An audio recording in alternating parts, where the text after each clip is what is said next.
I'll be speaking for the first time after being elected to the 18th Lok Sabha.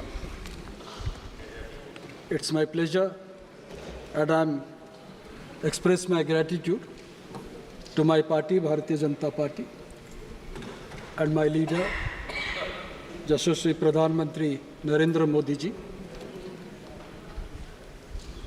and also being interested to participate in the deliberation on budget 2024-25. This budget is for continuation of the empowerment of the newly emerged neo-middle class. The budget sounds poetry, but filled with political pragmatism. This is a budget that will take the country's villages, poor and farmers on the path of prosperity. The budget exercise is a complex intertwining of political economy, compulsion with multiple policy trade-offs, required to achieve often conflicting economic objectives while constrained by limited revenues. Despite these difficulties, a hallmark of the budget of the past few years has been stability and predictability in approach and outcomes. Key to this continuity is furthering progress on the path of fiscal consolidation. The fiscal deficit has been steadily reduced from 9.2% of the GDP in financial year 21 to a budgeted 5.1% for financial year 25. In the interim budget, now it is estimated that the fiscal deficit would be 4.9% of GDP. The earlier financial year 24 fiscal deficit has been 5.6% of 5.8%, 5.6, that's what I got. This demonstrates that the Indian economy has recovered strongly from the pandemic, but sustaining growth to attain Viksit Bharat's goal requires sustained intervention and dealing with several emerging economic and policy challenges. India has achieved higher growth in the post-pandemic period without compromising on financial stability. This year's budget is remarkably different from that of the previous 10 budgets.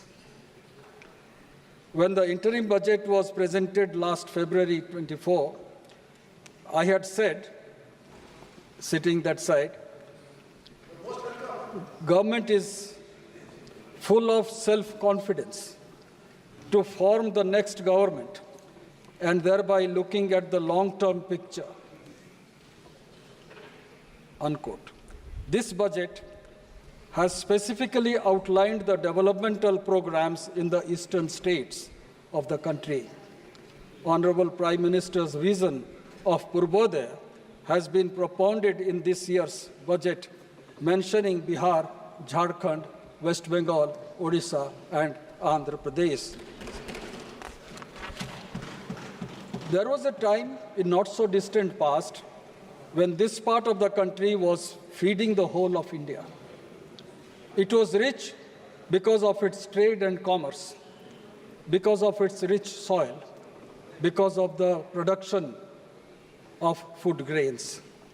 People thronged to that part for employment, as Odisha is rich with minerals and abundant water forest cover. Andhra, Odisha has a long coastline with vibrant ports.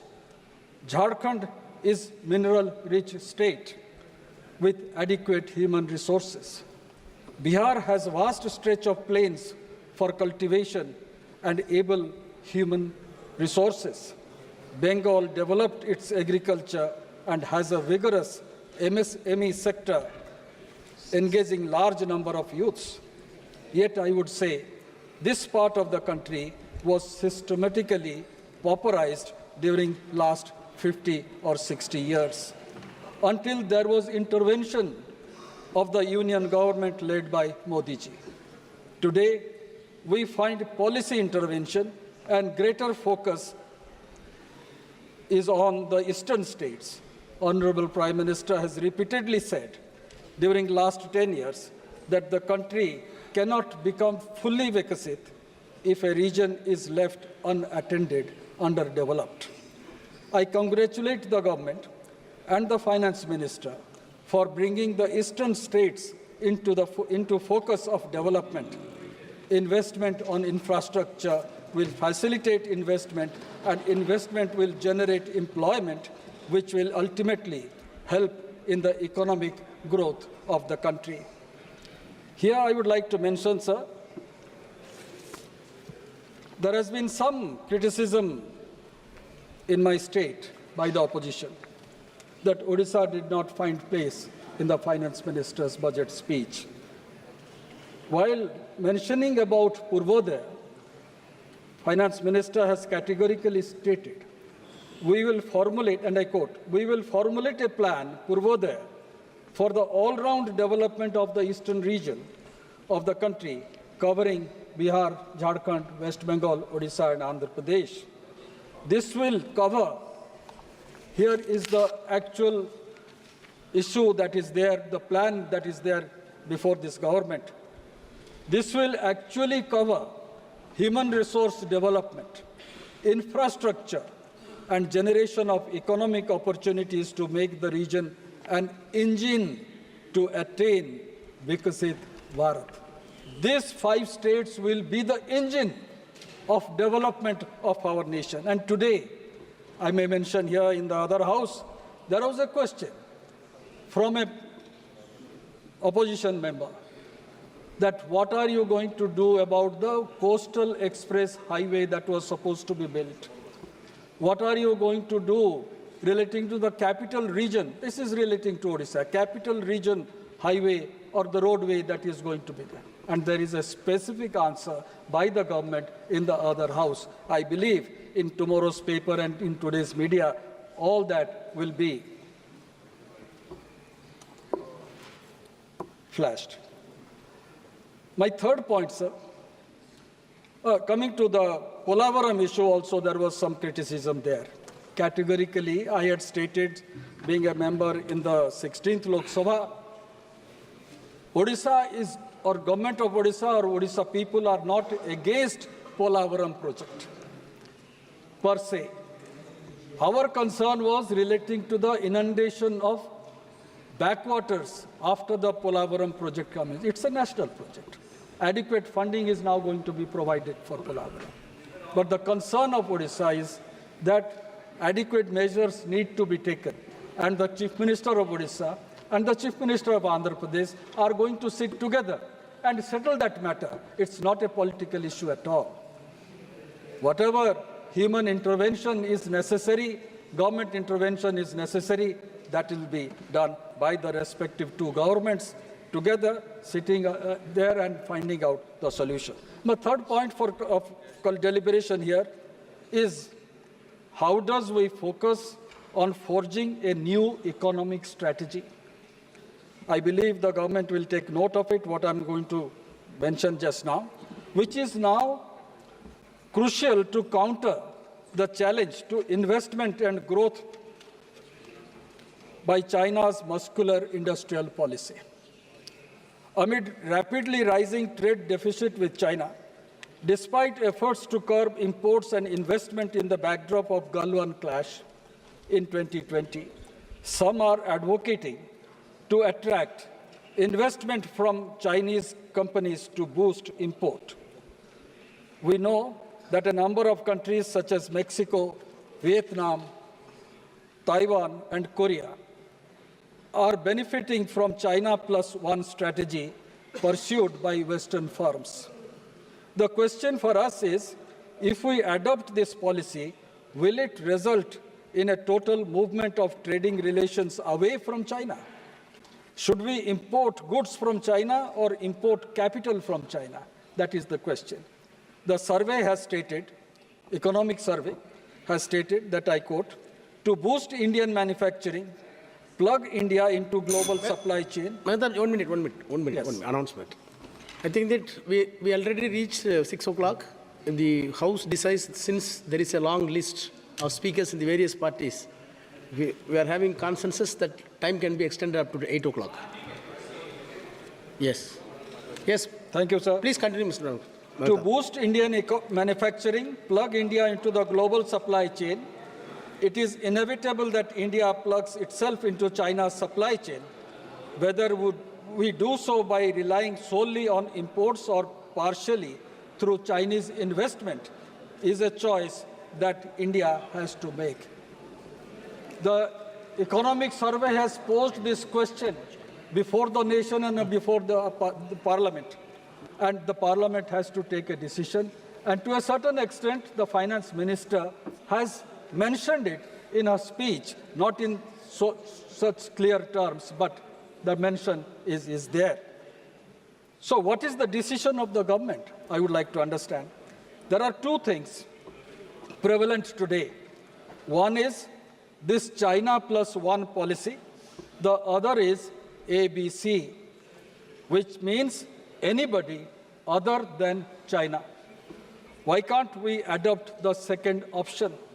I believe there is a need to strike a balance between importing goods and FTI from China. Data shows that foreign investment from China hasn't been robust, although Chinese goods has been persistent and has been rising for close to 2 decades. Out of the two choices to benefit from the China plus one strategy, it can integrate into China's supply chain or promote FDI from China. Amongst these choices, focusing on FDI from China seems more promising for boosting India's export. Moreover, choosing FDI to benefit from the China plus one approach appears more advantageous than relying on trade. India has huge ambition in photovoltaic, semiconductor, electric vehicles, and pharma industries. India has robust capacity in steel and yet sees significant imports of cheap Chinese steel. Why are we importing Chinese steel that are flooding our market?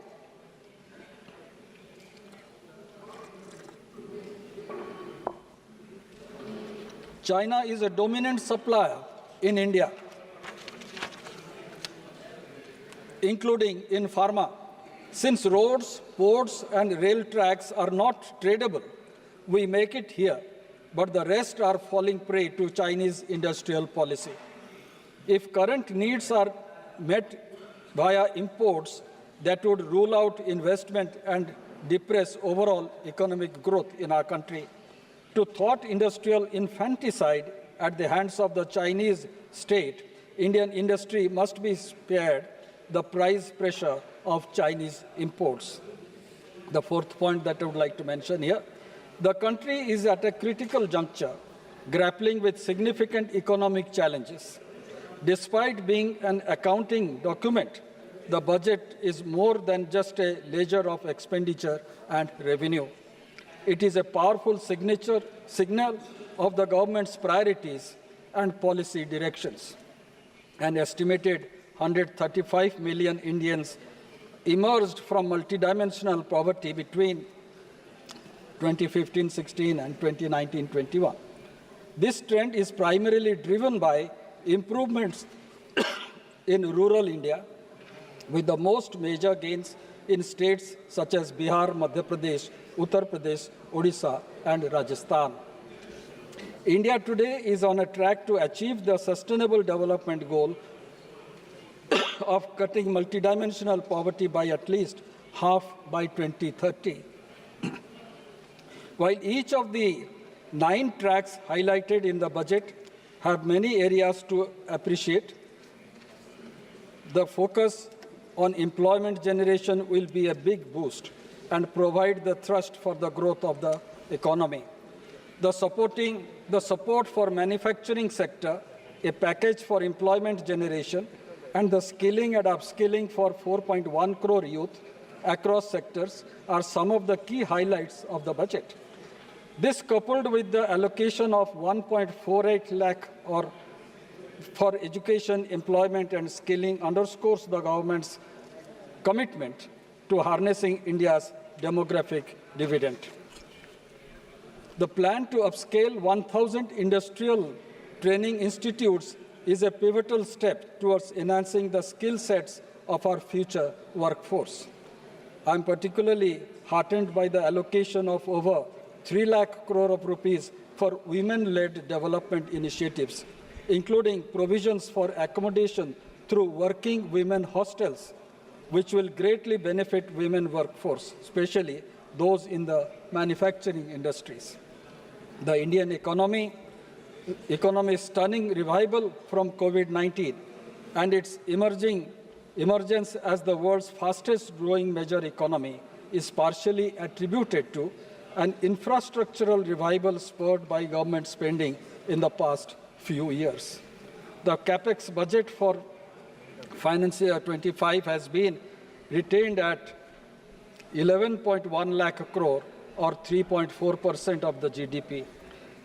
A massive expansion in urban housing at an investment of 10 lakh crores and rural roads program with 26,000 crores is a big infra push. Employment generation is real bottom line for Indian industries. Private sector Indian company should pick up the job creation baton from the government and invest in new manufacturing capacities so that the country can complete in its journey to Vikasit Bharat by 2047. Providing employment is not only the job of the government. The private sector also has to join in and play their role. It seems the question on most of our minds has been whether India's new government would work as a Modi 3.0, that is third term for Prime Minister Narendra Modi ji, or an NDA 2.0. One was the earlier coalition led by Atal Bihari Vajpayee ji, and this is the second coalition which Mr. Modi ji is leading. I am of the opinion that barring a few sobs for allies, its policy priorities suggest no change in the government's approach. The approach that was there in the interim budget has also been magnified in the present budget, that we have a long-term goal to achieve and we have to reach 2047 as a Vikasit Bharat. This budget is unruffled, as many opposition members have already spoken, as if this government or the party in power is totally ruffled because of the result. The government is totally unruffled and is continuing in its long-term approach. We are not unruffled by 2024 election result. With these words, I support the budget in full term.